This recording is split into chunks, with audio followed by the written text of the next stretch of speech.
Coming up on We Talk News this week, safe banking and all federal cannabis reform initiatives are stalled because of the paralyzation in the U.S. House of Representatives. Meanwhile, former DEA chiefs warn about the potential of rescheduling cannabis. And an exclusive interview with the Oregon advocates who are key in the merger of two major state cannabis business associations. And the FBI releases a report on cannabis possession arrests in 2022. Over 250,000 cannabis arrests were made last year, with 90% of those on possession charges. And 2 more sentences for cannabis bribery were handed down in Michigan with jail time for all the participants. And St. Vincent and the Grenadines have opened cannabis social clubs in the Caribbean, and you might want to think about an escape there anytime soon. Meanwhile, coast to coast cannabis coverage on We Talk News with Alaina Pinto. Next. We are Pro Cannabis Media.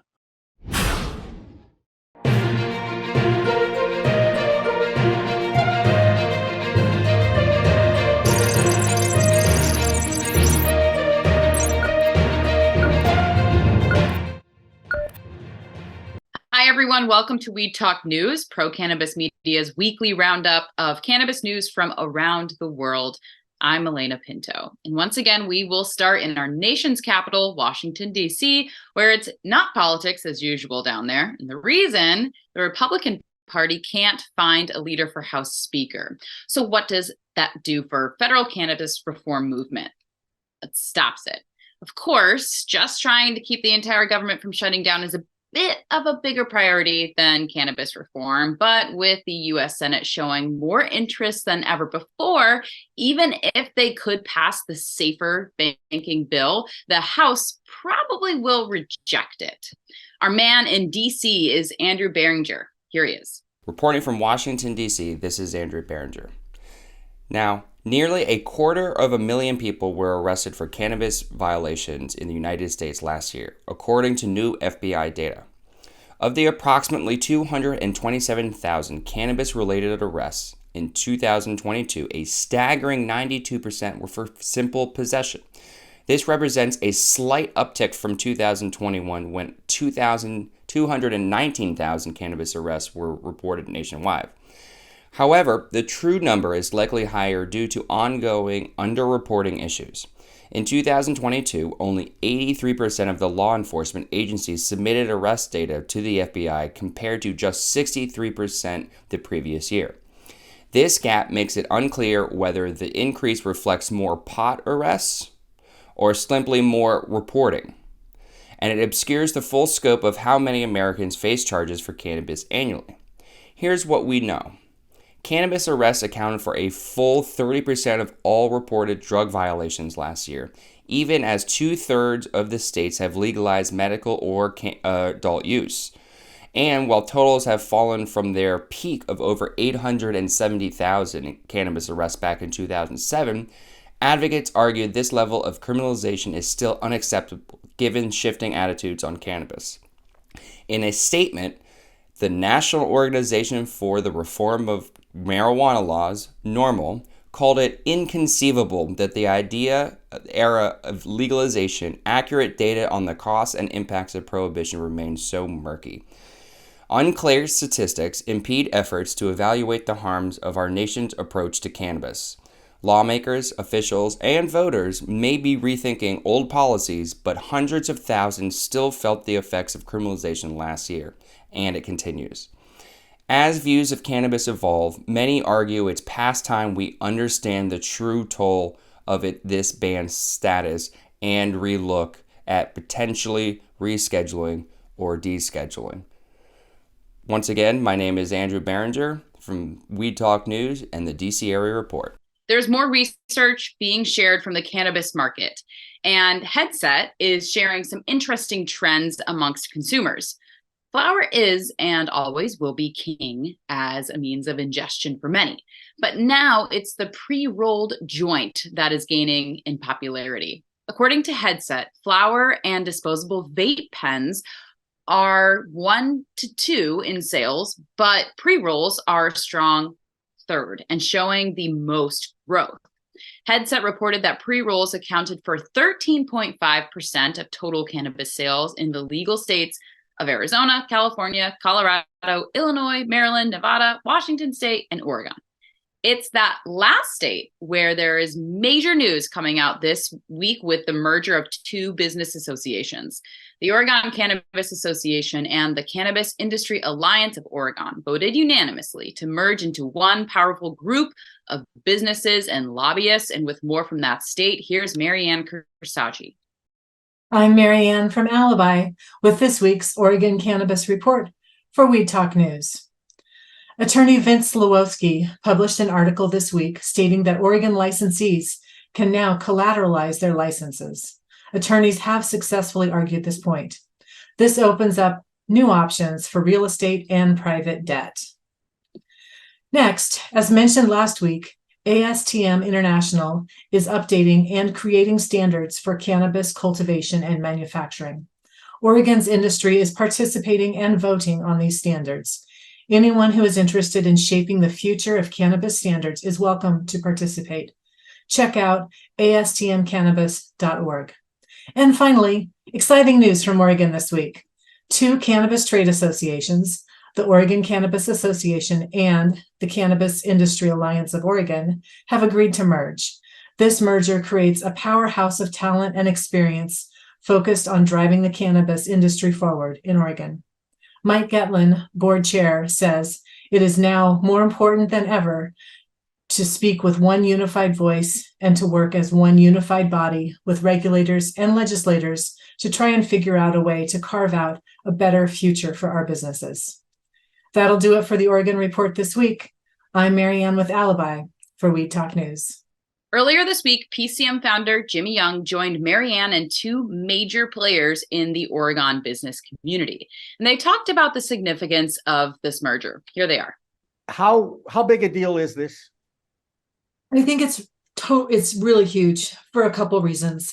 First of all, the market is really, really tough in terms of people making money. So if we're going to be spending money, supporting organizations, doing lobbying, connecting with other licensees, that is all after, we have to pay taxes on that money. So being able to consolidate our dues and then pay just one organization, that will immediately increase the amount of funds that we have available so that we can be more influential.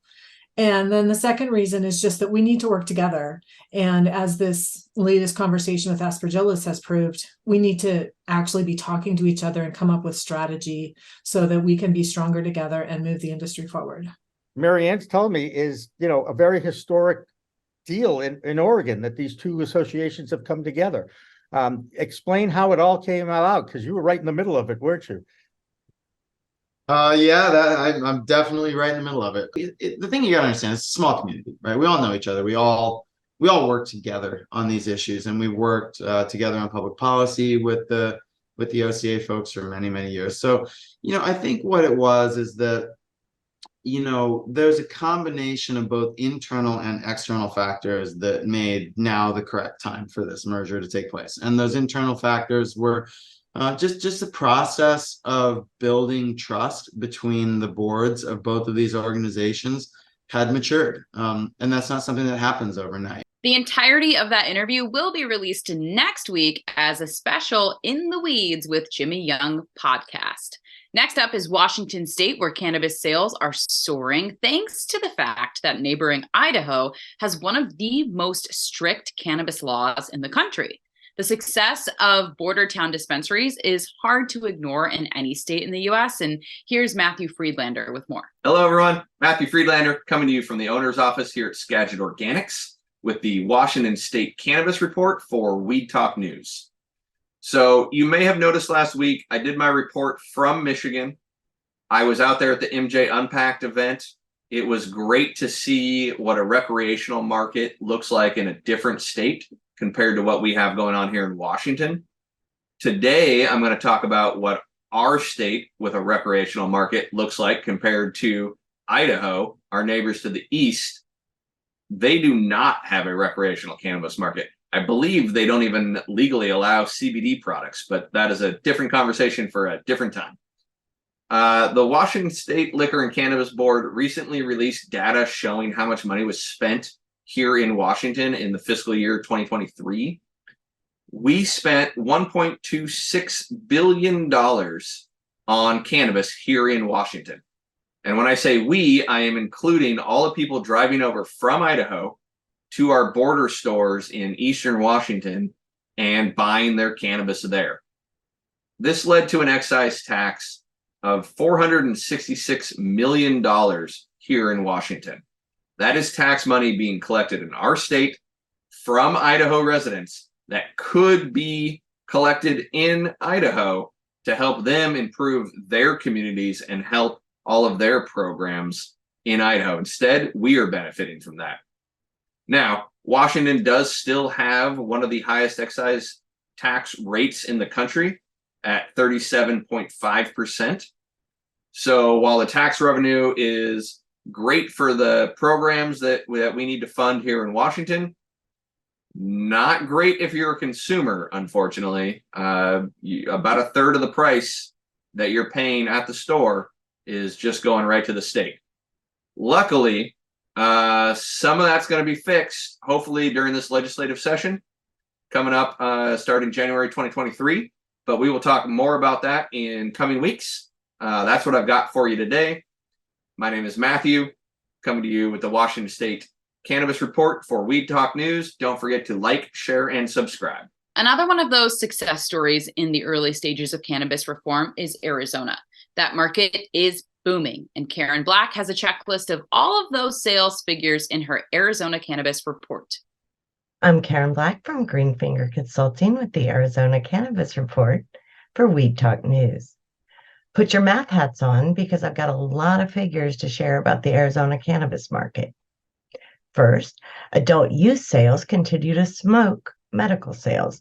Year to date through July, adult use racked up over $621 million, more than triple the approximately $207 million from medical sales. Second, Arizona ranks number 10 for the lowest cost medical marijuana, according to LeafWell, with a gram costing $11.73 on average. Third, despite the low prices, medical sales for July were the lowest they've been since recreational sales began, a downward trend that started in February of 2022 that many consider alarming. Fourth, the state collected $208 million in excise taxes the first 7 months of this year. And fifth, both adult use and medical sales have declined substantially since March, although sales are still forecast to come close to last year's total of $1.4 billion. Some of the figures are a little surprising, at least to me, so it'll be interesting to see how the rest of the year pans out, especially since everything picks up this time of year as the temperatures go down. There continues to be a lot of moving and shaking going on around here. 3 major developments of note. Jacob Cohen abruptly resigned from his position as president of Arizona operations of Your Way Cannabis Brands. Mr. Cohen will retain his seat on the company's board of directors.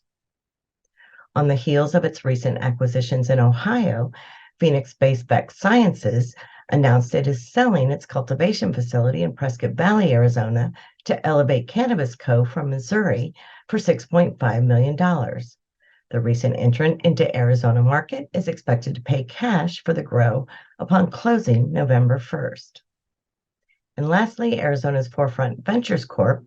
Obtained a $10 million loan, which it plans to spend on expanding its retail operations in Illinois. That's all for this week's Arizona Cannabis Report. I'm Karen Black from Greenfinger Consulting reporting for Weed Talk News. It was just a few months ago that Minnesota became the 23rd state in the U.S. to legalize the adult sale of cannabis. Recently, that state launched its first business association called the Minnesota Marijuana Association. Now, that group is reaching out to other states for funding the future growth inside the Minnesota market. One group Minnesota investors are now backing is a firm called HWY 35 from Missouri. That company received $15 million to set up grows in the northeast corner of Minnesota, an area called the Iron Range. Of course, our Missouri reporter Brandon Jones knows that Missouri company well, and he's excited to share some insight with his Missouri Cannabis Report, sponsored by Baker Brands. Hey everybody, it's Brandon Jones with B Green Distribution with the Missouri Cannabis Report for Weed Talk News. And that's right, the Highway 35 group, also known as the Vesta group, is quite a group here in Missouri. They do some amazing things. They host some of the best events here in the state. If you've ever been to Smoky River and seen any of their fun stuff, that's who they are. They put on all those big groups. The hospitality group does amazing stuff, and then they have a grow as well. And yes, I'm sorry to tell you, not just money being thrown at it makes quality flower. This isn't like your normal business. If you just throw money at it, you're going to get a great product. There's a lot more art into the growing cannabis than just money. So we do appreciate all of the funds that we can bring into this space as much as we can, but money's not going to solve the problem, right? You got to have quality people making quality products. Speaking of that, if you notice behind me, we got Cal, Missouri is official. So we got launch parties next weekend in St. Louis. And then that's going and siding with that same group I'm talking about at Smoky River is putting on the Creep Show with 2 Chainz in Kansas City. So no matter where you're at in Missouri next weekend, either St. Louis or Kansas City, you got an event to go to. Please come check us out. Again, I'm Brandon Jones with B Green Distribution. There's one more thing. Don't forget about taxes. They're trying to stack taxes on Missouri. Be careful your county. That's another thing to look out for. Trying to add more taxes. Government. Don't take our money. So again, Brandon Jones, B Green Distribution, Missouri Cannabis Report for Weed Talk News. Stay educated and medicated. Have a great week, everybody. Brandon Jones, Missouri Cannabis Report is brought to you by Baker Brands, a curated B2B marketplace for head shops and dispensaries. In California, the growers are the kings of the market. And this is the time of year that the harvest is happening all over the state. It's called croptober.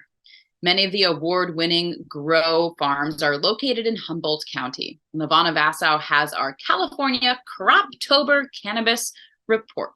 I'm LeVanna Nassau from the Bay Sesh reporting for PCM with this week's California Report for Weed Talk News.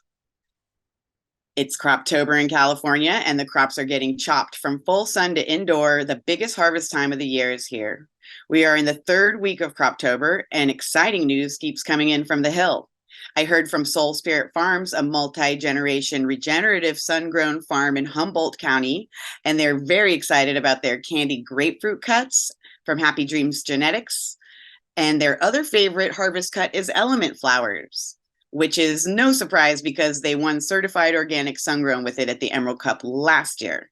Element is an LMNT pheno from prolific coast seeds hunted by Hendrix. And another interesting thing about Soul Spirit Farms is their luxury glamping bed and breakfast retreat on their farm in Humboldt, where visitors can come camp and eat. I also sent out word to multi-generational NorCal OG farmer and OG hash lord Dr. Delta to find out what he's grown this year. Dr. Delta said his harvest honeys are a few he grew from seed, the Hindu Kush landrace genetic seeds and the horchata from Little Lake Valley Seed Co. That's all I have time for today. Tune in next week for more Croptober news. I'll have more harvest picks to share with you. And in early November, look out for my full Croptober report in Cannapolitan magazine. That's this week's California Cannabis Report. I'm LeVanna Nassau from PCM reporting for Weed Talk News. There is some serious movement in the state of Pennsylvania to move forward with adult use. In a 44-3 vote, the Pennsylvania Senate approved a bill to allow all licensed medical marijuana growers and manufacturers to sell directly to patients. This is another sign that the Keystone State is moving toward adult use for all. On top of that news, Weed Talk News Pennsylvania correspondent Claudia Post has been named to head up the P3 movement. That's People Pot in Pennsylvania. Claudia is flattered by that honor. I'm Claudia Post, reporting for Weed Talk News, and I'm right here in the Keystone State, Pennsylvania, and we have some big news. I have been asked to chair P3.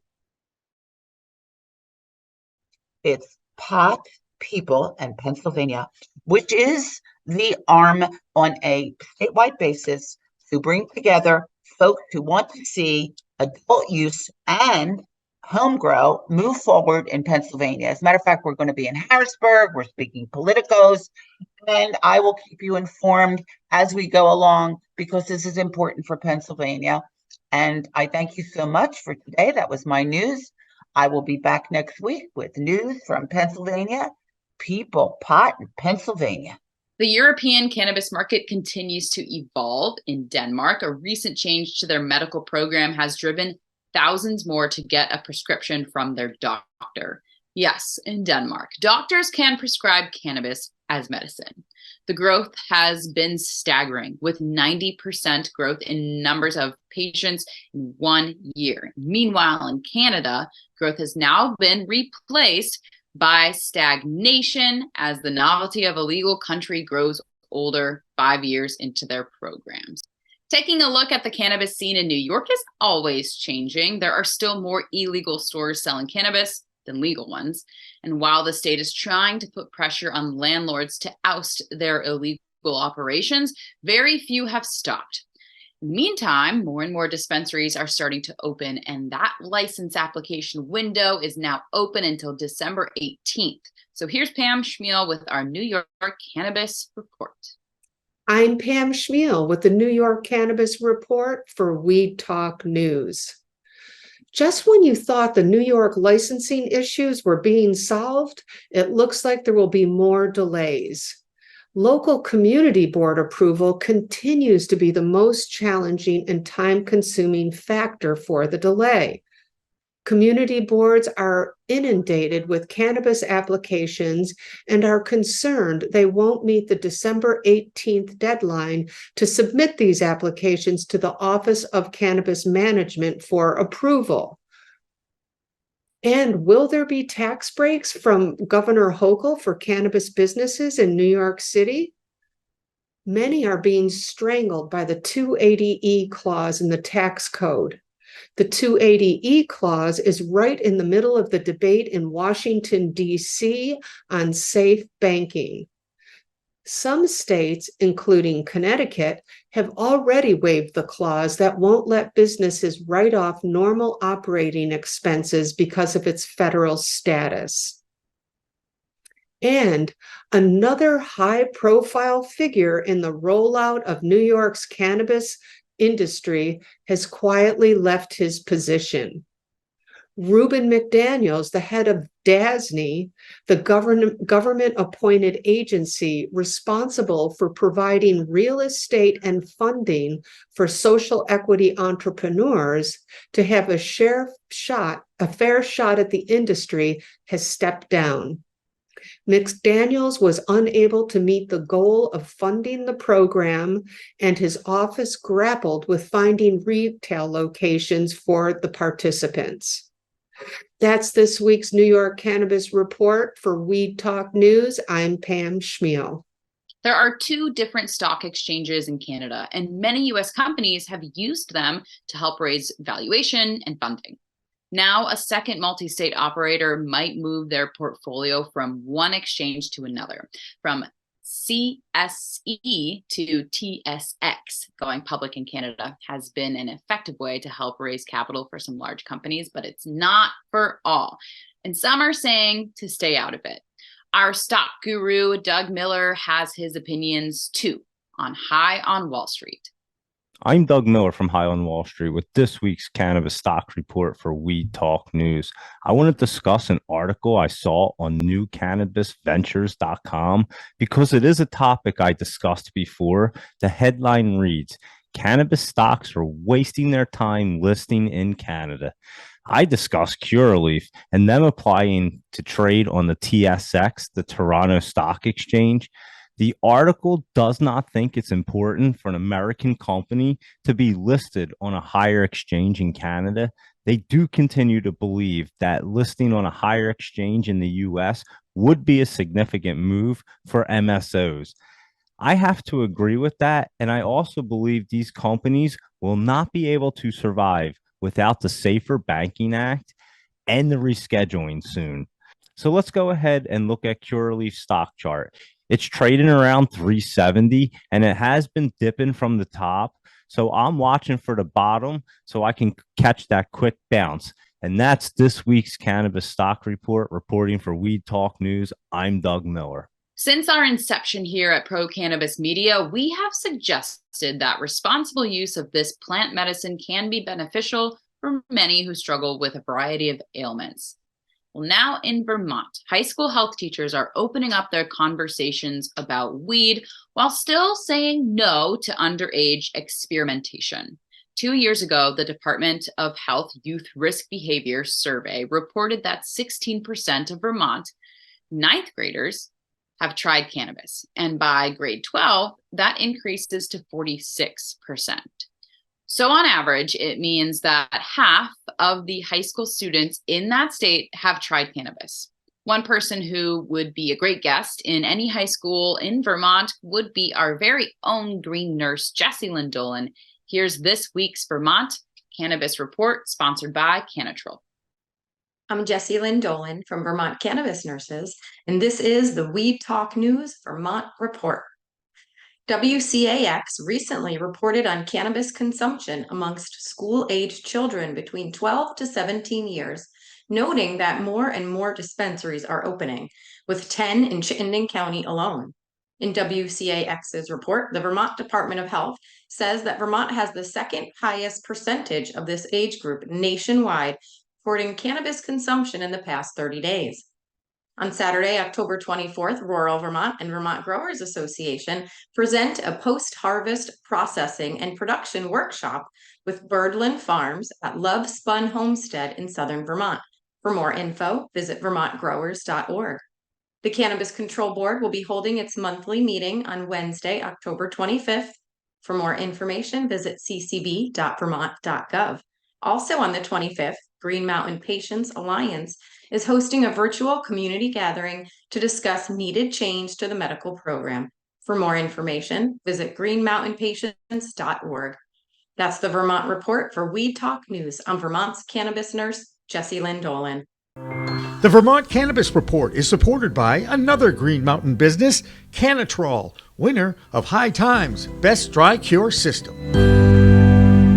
Check them out at cannatryls.com. Back in Michigan, the story about an ugly bribery case landed their lobbyist Kingpin 4 years in jail. This week, his two conspirators have been sentenced to 20 months to 24 months, also in jail. Our new Michigan reporter, Amie Carter, has more. Hi, everyone. I'm Amie Carter from Michigan Weedsters, and this is Michigan Cannabis Report for Weed Talk News. This week, a federal court judge sentenced 2 of the lobbyists involved in the bribery scheme. Vincent Brown received a 20-month sentence, while Brian Pierce received 24 months behind bars. Johnson was sentenced last month to 55 months. He'll begin serving that on December 2nd after he's recovered from a recent heart surgery. In other news, up in the Thumb area, a man accused of running an unlicensed operation guarded by dogs where 1,100 marijuana plants were being grown avoided felony charges. Under the 2008 recreational law, it is considered a 90-day misdemeanor rather than a violation of the Michigan State Health Code, which carries a possible 15-year prison sentence. Skyman, also known as Green Peak, who has been in receivership, has been sold to a Canadian lender. An Ingham County Circuit Court judge approved the auction asset sale to a Canadian lender, Tropics LP, on October 12th. That is it for this week. I'm Amie Carter from Michigan Weedsters. This is the Michigan Cannabis Report for Weed Talk News. In New Jersey, a few more dispensaries are now open, and while Jersey City is suing the state for allowing off-duty law enforcement officers to use cannabis on their own private time, Jill Goldsberry has more from the Garden State. Hello, everyone. I'm Jill Goldsberry here with Weed Talk News New Jersey, and here's what's happening. There's been so much that's happened since last time we talked, so let's just get into it. For those of you in the border towns closer to the city, you've probably been seeing so much activity. First, the New Jersey Cannabis Insiders Conference, business conference, happened recently. And there's definitely a message and theme going on for applicants looking to open, when and where. You need to know your municipality. That is the key takeaway. Know your municipality and what they want, particularly the host committee agreements. You need to know what that is and what they can do for you. Essentially, the city council it allows the city council to vote on when and where you can open and can make a big difference in your life. We peeked in on a conversation about this topic at the New Jersey Cannabis Insiders Conference. And this was a conversation between the Jersey City Council President, Joyce E. Waterman, Plainfield Mayor, Aaron O'Mapp, and moderated by Ronald Modello, Esquire. These towns are starting to see, wow, look at the revenue my neighboring town over here is getting. So as more and more towns opt in, you're going to see more and more real estate that will be available for cannabis businesses. In other news, shoppers in New Jersey, closer to the city, like I was mentioning before, you've got a few more options on where to buy your cannabis products. Number one, a new shop in Queens opened up called Terp Bros, which opened up just this week, and they've been going at it for a while. So we've got some video with the founder talking about the opening. Check that out. We wanted to make sure that the community was the first people we reached out to when we were looking for employment.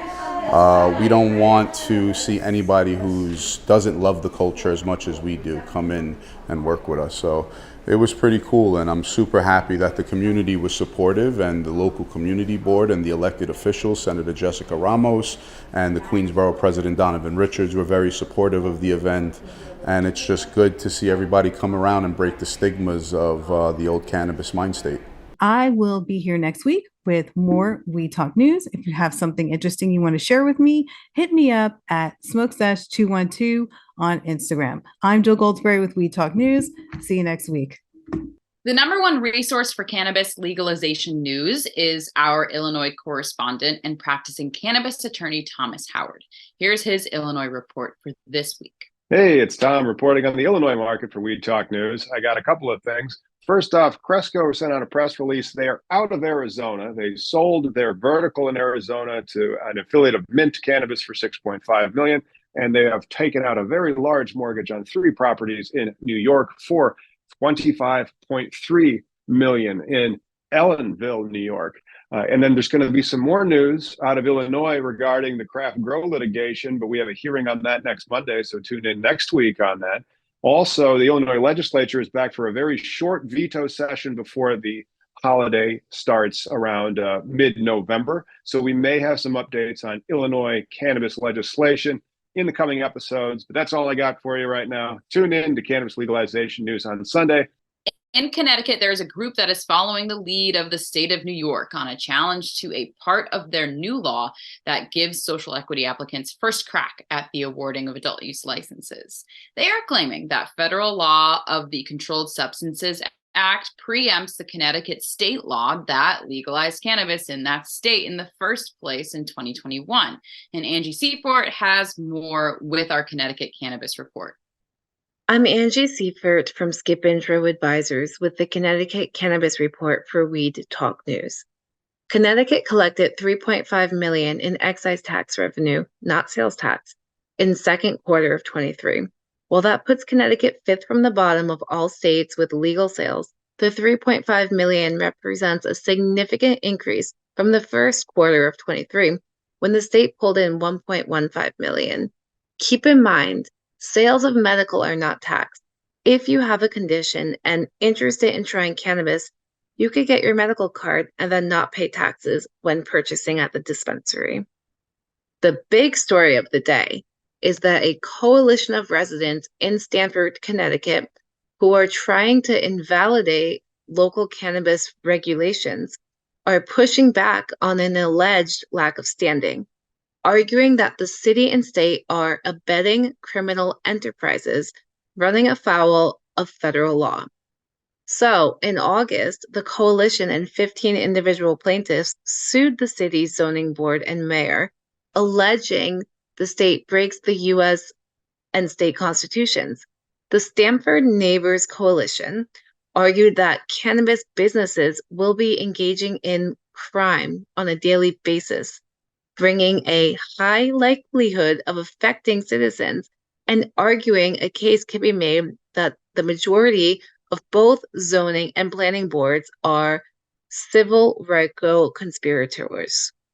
Yet, officials say the plaintiffs lack standing to sue, saying their arguments that cannabis businesses will boost criminal activity and hurt their property values are vague, unsubstantiated, and insufficient to illustrate harm that is unique to them. But the plaintiffs now say that due to the impacts, they are currently facing injury and that cannabis law is so riddled with race. Clearly, they had racial arguments against social equity applications too. This couldn't be more outrageous. These people are living in denial, thinking that cannabis ruins societies, when really they should rewatch Reefer Madness and see how genuinely obscene their hypocrisy is. I'm Angie Siefert from Skip Intro Advisors with the Connecticut Cannabis Report for Weed Talk News. There's always drama around the Massachusetts Cannabis Commission. Their chair, Shannon O'Brien, has dropped her, quote, wrongful suspension lawsuit against Deborah Goldberg, the state treasurer. And on top of that, lawmakers are starting to take an interest in the operations of the CCC. PCM founder Jimmy Young has more in his Bay State Cannabis Report, sponsored by CNA Stores. Thanks, Alaina. I'm PCM founder Jimmy Young, and this is the Bay State Cannabis Report, sponsored by CNA Stores.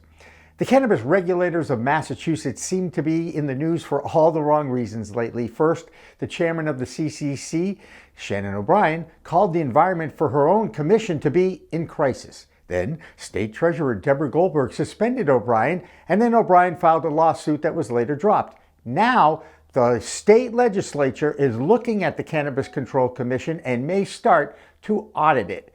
That will be an interesting thing to check out. Now, the Cannabis Control Commission continues to meet and talk about the best ways to manage the social clubs that are part of the legalization law from 2018. No one is more on top of these stories than Chris Ferrone from the Talking Joints memo.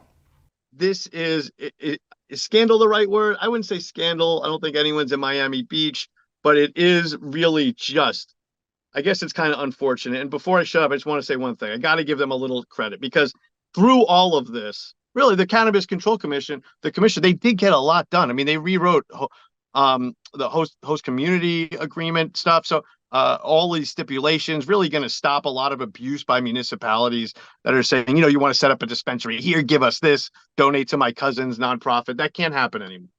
And finally tonight, good luck to a new dispensary that is open in Boston on Washington Street. It's called Low Key, and it held their soft opening as a low key for family and friends 2 weeks ago. Method Man's brand Tikal had a pop-up there, and the lines were out the door. Boston continues to open up new dispensaries almost every week now. Some might even be located closer than that half-mile buffer that they're supposed to adhere to. But the bottom line is, you can now get legal weed in Boston no matter where you are in the city. That's the Bay State Cannabis Report. I'm Jimmy Young reporting for Weed Talk News. The Bay State Cannabis Report is sponsored by CNA Stores in Haverhill and Amesbury, now named as one of the top 3 dispensaries on the New England coast by USA Today and the only one from Massachusetts. Why? One reason is their Canna Bar in Amesbury and Haverhill. Its selection is second to none. Parking is easy, and this veteran-owned, family-operated retail store is now growing their own flower in a state-of-the-art facility. That's why CNA Stores is a destination dispensary.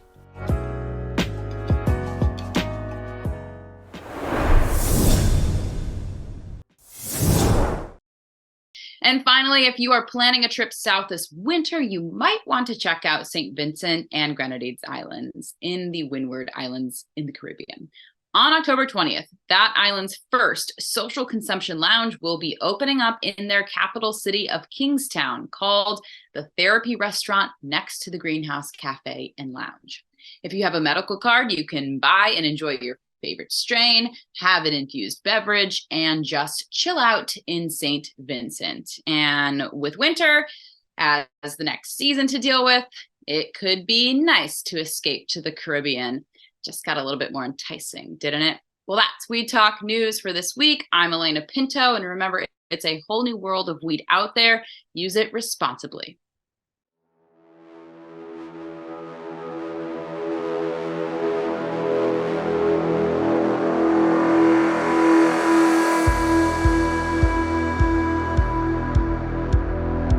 I'm marketing these, and yes, I'm pitching to you. That's Steve Levine, the inventor and principal behind the One Hit Wonder. And this little efficient device is getting rave reviews. And there's more uses than just a one-hit wonder. The One Hit Wonder, you get a 50 milligram hit. So if you used a one-hitter or dug out before, you know the challenges. Steve's One Hit Wonder is easy to clean, use, and enjoy. Standard one-hitters do not work. We're afraid to inhale. The One Hit Wonder has a built-in ash catcher. So inhale like it's your last breath. Suck the ash right through. Get it at onehitwonder.com.